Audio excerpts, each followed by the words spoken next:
या वर्षीच्या सुरुवातीलाच म्हणजे जानेवारीत अहिल्यानगर महानगरपालिकेची निवडणूक होऊन निकाल लागला। नगरकरांनी राष्ट्रवादीचा अजित पवार पक्ष व भाजपला एक हाती सत्ता दिली, परंतु पुढच्या 4-4.5 महिन्यातच सत्ताधारी दोन्ही पक्षात तू मैमे सुरू झाल्याच्या चर्चा रंगल्या। शुक्रवारी आयोजित केलेली महासभा नगरसेवकांच्या कोरम अभावी तहकूब करावी लागली। महापौर ज्योती गाडे यांनी तब्बल अर्धा तास वाट पाहूनही सत्ताधारी नगरसेवक या सभेला उपस्थित राहिले नाहीत। लग्न सराईचे दिवस असल्याने अनेक नगरसेवक सभेला उपस्थित राहू शकले नाहीत।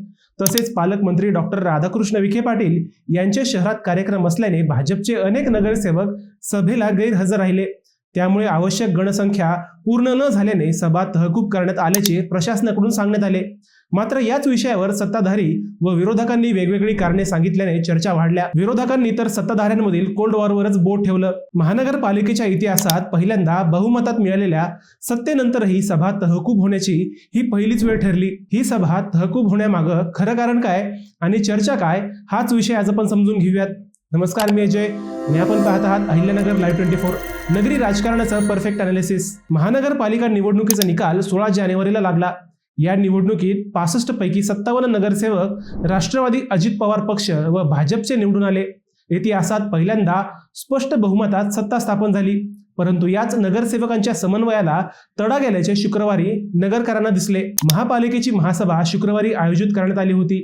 सभेच्या विषयी पत्रिकेवर चितळे रस्त्यावरील नेहरू मार्केट, प्रोफेसर कॉलनी चौक, सर्जेपुरातील रंगभवन, गंज बाजार, सावेडीतील NCC कार्यालय येथे व्यापारी संकुल उभारण्याचा विषय होता। शिवाय उपनगरातील भुयारी गटार योजनेसाठी 600 कोटींचे कर्ज घेणे, कल्याण रस्ता ते भुतकरवाडीतील उपसा केंद्रासाठी रस्ता भूसंपादन करणे, केडगावातील पंपिंग स्टेशन आदी महत्त्वाच्या विषयावरही चर्चा होणार होती। परंतु एवढे महत्त्वाचे विषय असूनही सत्ताधारी नगरसेवकांनी या सभेकडे पाठ फिरवली। दुपारी 1 वाजता आयोजित केलेल्या या सभेसाठी शिवसेना शिंदे गटाचे 4 व MIMचा 1 असे केवळ 5 नगरसेवक उपस्थित होते। अखेर गणपूर्ती न झाल्याने महापौर ज्योती गाडे यांनी सभा अनिश्चित काळासाठी तहकूब करण्याचा निर्णय जाहीर केला। आता ही सभा का तहकूब झाली यावर चर्चा सुरू झाल्या। 48 कोटींचे भूसंपादन व 5 व्यापारी गाळ्यांसाठी 600 कोटींचे कर्ज घेण्याच्या प्रस्तावाबाबत भाजपच्या नगरसेवकांना विचारात घेतले नसल्याचा आरोप काहींनी केला। भाजपच्या नगरसेवकांना राष्ट्रवादीच्याही काही नगरसेवकांनी साथ दिल्याच्या चर्चा रंगल्या। विशेष सभा आयोजित करण्यापूर्वी भाजपच्या एकाही नगरसेवकांना विचारण्यात आले नसल्याचे काही नगरसेवकांचे म्हणणे होते। गुरुवारी भाजपच्या एका वरिष्ठ नगरसेवकाने कर्ज प्रस्तावात विरोध दर्शवणारे पत्र दिल्याच्याही चर्चा रंगल्या। सत्तेत सहभागी असणारे भाजप कर्ज प्रकरणावर नाराज असल्याने राष्ट्रवादीच्या नगरसेवकांनीही सभेला पाठ फिरवल्याचे बोलले गेले। सभा सुरू होण्यापूर्वी भाजपचे सर्व नगरसेवक DSP चौकाजवळील एका हॉटेलमध्ये थांबून होते, अशाही बातम्या आल्या। या अनौपचारिक बैठकीतूनच काही नगरसेवकांनी आपला असंतोष माजी खासदारांना सांगितल्याच्या चर्चा रंगल्या। त्यानंतर माजी खासदारांनी थेट आमदारांशी संपर्क करून सभा तहकूब करण्याचा निर्णय महापौरांना कळवल्याचे सांगितले गेले। सभा तहकूब करण्यात आल्याचा निर्णय समजल्यानंतर विरोधकांनी काही गंभीर आरोप केले। ठाकरे गटाचे शहर प्रमुख किरण काळे यांनी व्यापारी गाळ्यांचा मलिदा कुणी खायचा यावर एकमत न झाल्याने सभा तहकूब झाल्याचे सांगितले। शहरात 5 व्यापारी संकुल उभारण्यात येणार आहेत, त्यासाठी महानगरपालिका तब्बल 114 कोटींचे कर्ज काढणार आहे, परंतु या गाळ्यापैकी राष्ट्रवादीच्या नगरसेवकांनी जास्त गाळे मागितल्याने वाद झाला आणि त्यामुळेच सभा तहकूब करण्यात आली, असा आरोप किरण काळे यांनी केला।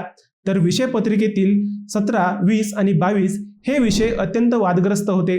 त्यात मोठ्या आर्थिक व्यवहारांचा व कर्ज प्रस्तावांचा समावेश होता, परंतु या विषयावर पारदर्शक चर्चा करण्यापेक्षा सभा तहकूब करण्यात आली। सत्ताधाऱ्यांना पैशांची एवढी उधळपट्टी का करायची आहे याचं उत्तर नगरकरांना द्यावंच लागेल, असं म्हणत दोषींवर कारवाई करावीच लागेल, असा इशारा काँग्रेसचे शहर जिल्हाध्यक्ष दीप चव्हाण यांनी दिला। विशेष म्हणजे शुक्रवारीच पालकमंत्री राधाकृष्ण विखे पाटील हेही नगरमध्येच होते। टंचाई व मान्सूनपूर्व तयारीचा आढावा घेण्यासाठी त्यांची जिल्हाधिकारी कार्यालयात बैठक होती। त्याचवेळी महापालिकेची महासभा तहकूब झाली। आता नगरसेवक खरंच लग्नतीत असल्याने शहरात नव्हते का, की शहरात असूनही भाजपच्याच नगरसेवकांमध्ये खदगद आहे का, हे येत्या काही दिवसात समोर येणारच आहे। ही सभा तहकूब करण्यामागचं खरं कारण काय असावं असं तुम्हाला वाटतं? मित्रांनो, तुमचं उत्तर आम्हाला कमेंट करून नक्की कळवा। शिवाय व्हिडिओ आवडला असेल तर चॅनलला सबस्क्राईब करून व्हिडिओला लाईक करायला विसरू नका। पुन्हा भेटूयात नव्या विषयावर, तोपर्यंत सप्रेम नमस्कार।